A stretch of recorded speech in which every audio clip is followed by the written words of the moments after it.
So it was a genome sequencing test to determine what type of cancer it was and if the cancer was genetic. And we found out that it wasn't genetic, which was a massive, massive relief. But that test was the key to everything. Yeah, That solved everything. everything. Oh, without that testing, it would have been a completely different story. I Yeah, we mean, would have gone through yeah. chemo. So we did the biopsy, we sent off material for the normal testing, the normal standard of care, and then we also at the same time sent off stuff for whole genome sequencing, some tissue, which now in England is also standard of care. And at Addenbrooke's, we offer to every child who walks through the door. It was an emergency diagnosis, really, that she had the cancer, even though we didn't know what type. But obviously, our consultant knew after doing the tests, and we'd been blue lighted to Addenbrooke's. Well, you think it's a nightmare, really. You don't think it's true. You just think you can't believe it's happening, We really, look more than back and anything. it's just a big blur, really. So Aubrey presented to us right at the beginning when we were starting doing whole genome sequencing and offering it as standard of care. So we sent her tumour off. Now, under the microscope, it was very difficult for the pathologist to tell us exactly what her tumour type was, and there were a number of possibilities. And that made treatment at the very start of her journey challenging to work out what was best. But quickly, with the whole genome sequencing, we got the results back. And what that showed was that her tumour was a specific type of sarcoma called rhabdomyosarcoma.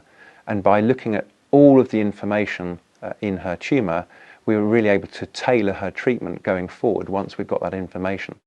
In Oliver's tumor, we found a mutation in a gene that's called PDGFR beta. It doesn't really matter what it's called so much, but once you've got a mutation in that gene, you completely leave the territory of cancer. And then what you think about is a benign tumor called a myfibroma.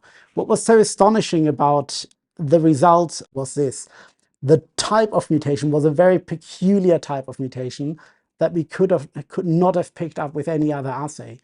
To have that testing, we didn't even need to discuss it, did we, really? It was No, it was offered to us, Yeah. and we literally instantly just said, yes, go for it. It meant that me and Paul sort of knew we hadn't passed anything down to Aubrey, and it also meant that we know our son Harry, who's just about to turn 7, is not at risk of getting this cancer also. The whole genome sequencing information, along with the pattern of where her disease was on scans, told us that chemotherapy was the best option for her and avoided her going through unnecessary surgery and radiotherapy, which wouldn't have been of benefit to her.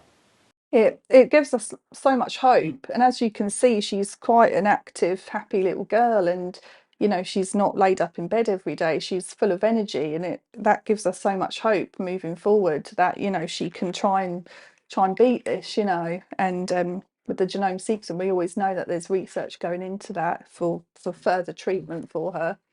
Because your life is changed when you find out that he's got a tumour and actually it could be cancer, it could be horrendous for him. Then you have that test in, and it was like a miracle. It was just a miracle test. My dad picked us up, didn't he? And I just burst into tears, and he thought obviously the worst case scenario, because he thought, right, we're ready to start chemo, and he was like, oh, is it really bad news? And he hugged me, and yeah, to tell him it was good, it's good news. Yeah. Sorry. Absolute relief on that. Yeah.